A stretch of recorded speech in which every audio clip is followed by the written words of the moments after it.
Writing and typing. He's typing, not writing. He's hyping his Autobahn-crushing speed and his need for ever-increasing needs. He's Kerouac, and he types like spreading glue on the back of wallpaper he'll ruin when he presses it to plaster. He'll rip, trying to make it conform, a comical disaster, a predictable satire of the norm, to the live television audience's delight. He's Capote, and he gripes. He writes and he gripes, whether rightfully so or spitefully so or delightfully so. Both authors know it's not a question of fast or slow. Both are in cahoots, desperate to show their petty disputes while hiding their essential sameness, their I'm not the one to blameness, their you'll never tame me tameness, their queerness, their nearness to the thing that publishers and talk show producers and the dish soap, armpit soap, shirt and pant soap, rave and rant soap sponsors pay to get as far away from as they can. The distance between Peking Man and the dude in the corner texting with his opposable thumbs. The distance between Bill Cosby and Lenny Bruce. Between me and the people in this room who don't know Lenny Bruce. Between me and the people in this room who last laughed best to the jests of an up-to-date jester whose name leaves me dumb. Dylan and Baez, standing face to face in a hallway after and before a concert that's about to take place, talk about the same writer, same exciter of syllables, same inciter of billables for revolutionaries' lawyers, same inviter of young thrillables to seek the thrill of the road. They are talking about the same characteristic, the same trick, the same shtick that Capote scorned. But for them, it's praise higher than Parnassus to say he wrote like a ticker tape machine.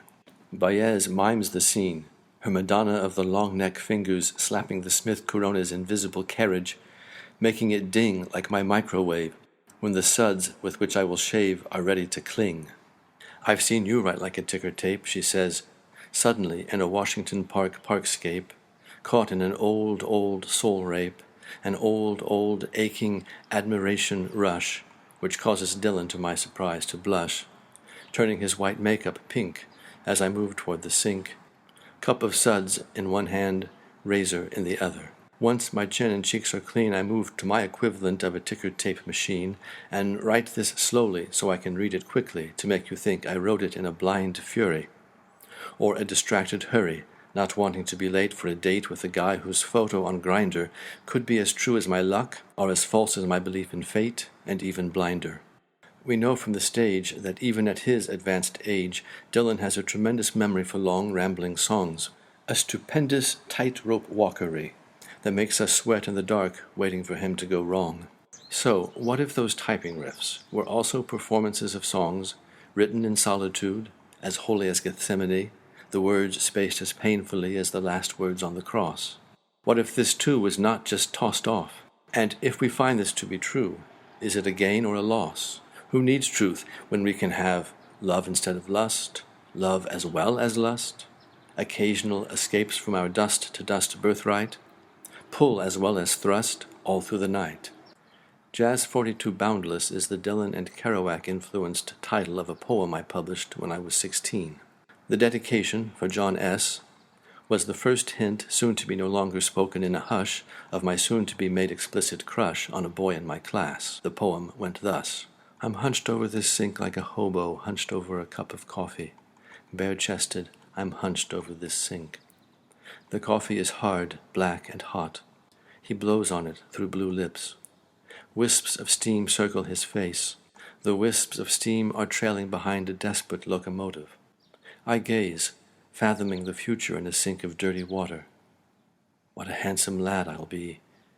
What a lot of dirty water, scissors, and whiskers. I can see the tangled wet locks shadowy over closed eyes, a fly buzzing over crossed meditative hands. The hobo is coming out of the diner. He will wait till clouds cover the moon. I hadn't looked at that lit mag in decades, held back perhaps by a bad case of the afraids. I still like the poem, though I changed one word. Authenticity deserves to be blurred. I looked at the copyright and realized I've been lying in my contributor's note, claiming Hanging Loose has been publishing me since 1978. In fact, it was 1980.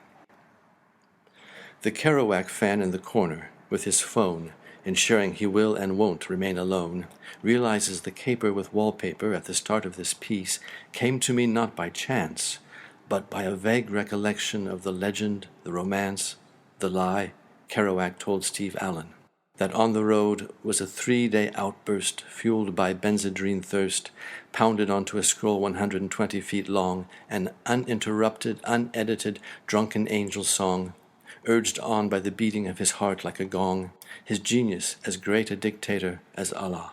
All right, so the last 5 lines are not his lie, but my portrait of it, honestly distorted. The important truth, as NPR recently reported, is that the novel continues to appear in 100,000 new bookcases and rucksacks and dilated glowing pupils every year.